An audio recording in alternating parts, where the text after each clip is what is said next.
Bueno, vamos a ver en este video medición de distancias y también alineaciones.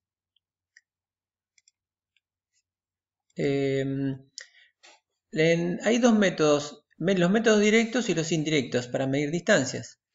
Los métodos directos tenemos que recorrer la distancia de entre los dos puntos que queremos medir la distancia sobre una línea recta.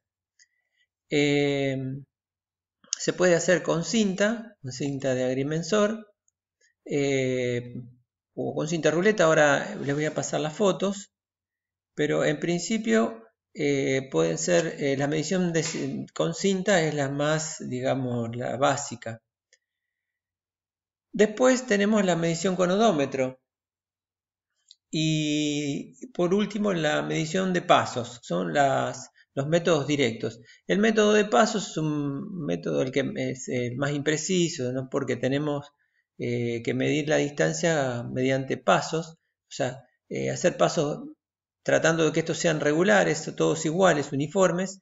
En una distancia determinamos cuántos pasos tiene, y haciendo una regla de 3 determinamos el paso medio, y a partir de eso podemos determinar otra distancia. Bueno, suele tener un error alrededor del 1%.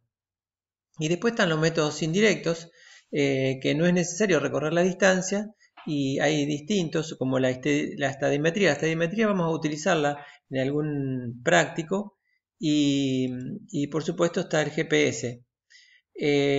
La estadimetría vamos a utilizarla utilizando el nivel óptico. Bueno, acá tenemos algunas cintas, algunos ejemplos de cintas métricas para medir distancias. Hay desde las pequeñas, de 10 metros, 15 metros, hasta de 30 metros, 50 metros, 100 metros, y pueden ser de distintos materiales. Pueden ser de acero. Generalmente es una cinta o un tipo de acero, mejor dicho, un tipo de material que no tiene mucho dilatación con la temperatura. También están las cintas que son de materiales plásticos, como el PVC con fibra de vidrio, que también tienen muy poco dilatación con el calor y son muy resistentes. Esas son más o menos las que se utilizan. Y para hacer una medición de una distancia, además de las cintas, tenemos que tener, por ejemplo, estas fichas. Estas fichas son de metal, generalmente de algún metal, y se clavan en el suelo, en los extremos, ¿no es cierto?, de la medición. Bueno, esta es una cinta ruleta. Estas son cintas muy comunes, ¿no? Son similares a las que se venden en las que tienen generalmente para medir terrenos, para medir distancias relativamente cortas. Están estas cintas que pueden ser de distintos materiales, pero todas vienen en una caja y se pueden enrollar. Este es un odómetro. El odómetro es una ruedita. Antiguamente tenía un pequeño artefacto para contar las vueltas. Hoy son, digamos, electrónicos, y van contando las vueltas y calculando la distancia directamente. En una pantallita muestran el resultado. Las ruedas son relativamente pequeñas, se usan generalmente para medir en la ciudad, sobre las veredas. Por ahí uno los puede llegar a ver, personas midiendo la distancia con este tipo de aparatos. Para el campo se dificultaría porque son ruedas pequeñas en general, que no se adaptan mucho a los obstáculos que se suelen encontrar, digamos, en el campo. Bueno, para medir una distancia necesitamos señalar los dos extremos, ¿no es cierto?, los dos puntos donde vamos a medir, y para eso están los jalones. Los jalones pueden ser metálicos o de madera, y tienen las formas que ven acá. Se clavan en el suelo. Generalmente pueden ser de algún material, puede ser de hierro, puede ser también de aluminio. Pueden colocarse uno encima de otro para lugares donde hay mucha diferencia de altura entre un lugar y otro, para que sean bien visibles. están pintadas en franjas, digamos, de dos colores, pueden ser rojo y blanco o negro y blanco. También pueden tener algún artefacto como por ejemplo un nivel de burbuja como este que se ve aquí, un nivel de burbuja que permite poner el jalón bien vertical, porque eso es muy importante para poder alinear bien los jalones. Bueno, acá en este dibujo se muestra cómo se ponen los jalones, uno en cada extremo. Si las distancias son muy largas puede haber algunos intermedios. Y también acá se muestra la cinta, que es una cinta tiene una determinada longitud con las dos fichas en las puntas. Bueno, ahora inmediatamente les voy a mostrar cómo se hacen las alineaciones. Alineaciones hay, digamos, de varios tipos, pero en general son muy sencillos. Pueden ser desde el centro, pueden ser desde el extremo, de relleno y prolongación.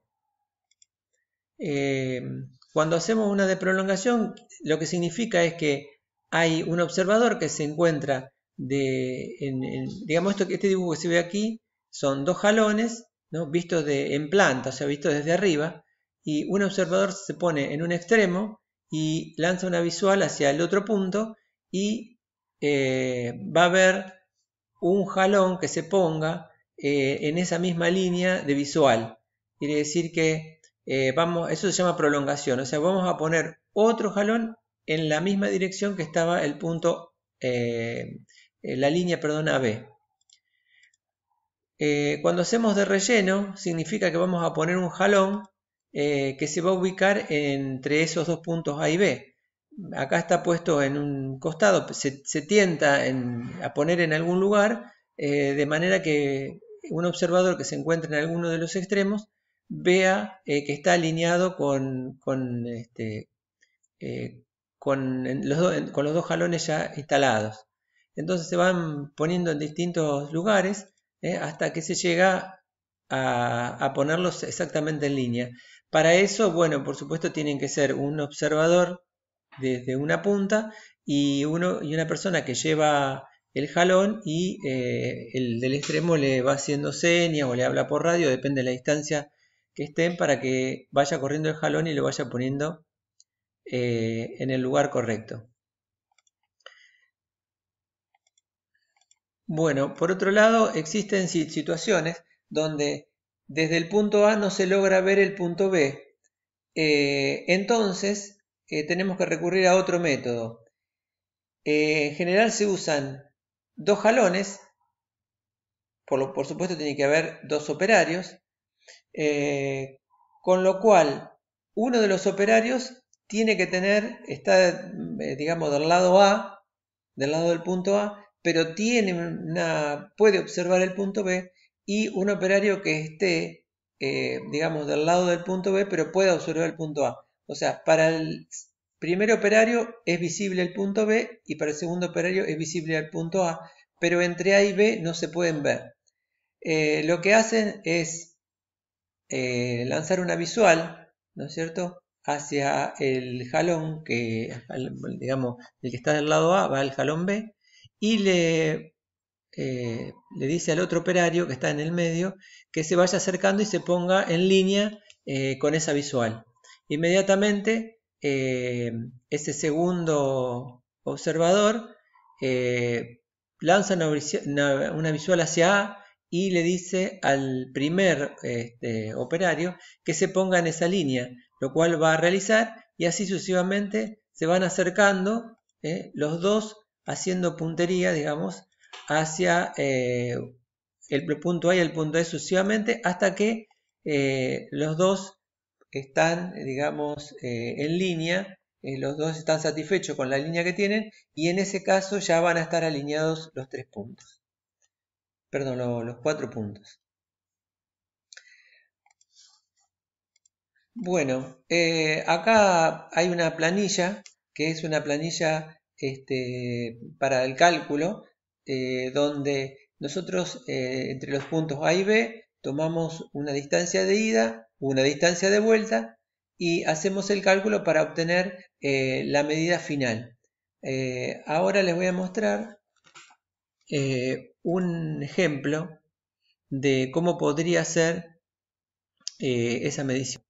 Bueno, acá tenemos un dibujo, a ver, voy a checar un poco, un dibujo, un esquemita para ver cómo se podría realizar la medición de distancias con una cinta métrica. Bueno, suponiendo que te sean como 1700 metros, una cosa así, que es el ejemplo que yo tomé, vamos teniendo cintadas de a 50 metros donde se van clavando las fichas, donde hay un operador que es zaguero y un operador que es delantero. Una vez que todas las fichas pasan al zaguero, se intercambian los aros donde están guardadas las fichas y comienzan otra vez la medición. Y así varias veces hasta el último tramo, donde puede ser que no lleguen a traspasarse las 10 fichas que llevan en el aro, sino que se traspasan solamente algunas y se van a quedar algunas en el zaguero. Esos números, el número de veces que se intercambian aros y el número de fichas que quedan en el aro del zaguero se van a utilizar para aplicar en la fórmula de medición de la distancia, donde en esta fórmula n es el número de veces que se intercambian los aros y n mayúscula, y n minúscula es el número de aros, perdón, el número de fichas que quedaron en el aro del zaguero. Si contamos con una cinta de 50 metros, al intercambiarse los aros, ya han transcurrido 10 fichas, o sea que 10 cintadas. Esas 10 cintadas multiplicadas por los 50 metros nos da 500 metros y multiplicado por el número de veces que se intercambiaron los aros nos da la parte más amplia de la distancia. A eso le sumamos el último tramo, que sería n-1, porque siempre en el aro del zaguero queda una ficha más, porque ya una es la que cuando comienza a medir, tiene una, multiplicado por los 50 metros nos da la distancia del segundo tramo, y por último nos queda una fracción que nos llega a ser una cintada. Yo supongo acá que es 20 metros para hacer la cuenta. Entonces hago el reemplazo, n mayúscula que es 3, n minúscula que es 6, y por último la fracción de 20 metros. Esto me da 1770 metros. Y si suponemos, para hacer el problema, suponemos que hay una medida de vuelta que nos da 1773 metros, sería la medida de vuelta, entonces podríamos tener un promedio de 1771,15, con lo cual tendríamos que considerar este valor como el valor medio o el valor verdadero, pero para eso tenemos que primero compararlo con la tolerancia. En este otro dibujo yo muestro acá que para poder aceptar este valor promedio tendríamos que comparar el error que cometemos nosotros al hacer este valor, al tomar este valor con la tolerancia. La fórmula de la tolerancia es esta que ustedes ven acá, está en metros y es más o menos 0,015 por la raíz cuadrada de 0,3 por L. L es este promedio que nosotros sacamos sumado, ¿no?, a 0,005 por L cuadrado. Bueno, la raíz cuadrada de todo eso. Si reemplazamos los valores que obtuvimos, o sea, este valor promedio, en la fórmula nos da que tenemos una tolerancia de 68 centímetros, o sea, 68,7 centímetros o 0,687 metros. Como dijimos, el error es la diferencia entre la ida y la vuelta, que son 3 metros. Si comparamos el error, es decir, 3 metros, con la tolerancia, que son 60 centímetros, casi 70 centímetros, vemos que el error es mucho más grande que la tolerancia, por lo tanto hay que medir nuevamente. Bueno, con esto terminamos esta parte del video y vamos a continuar en otros videos.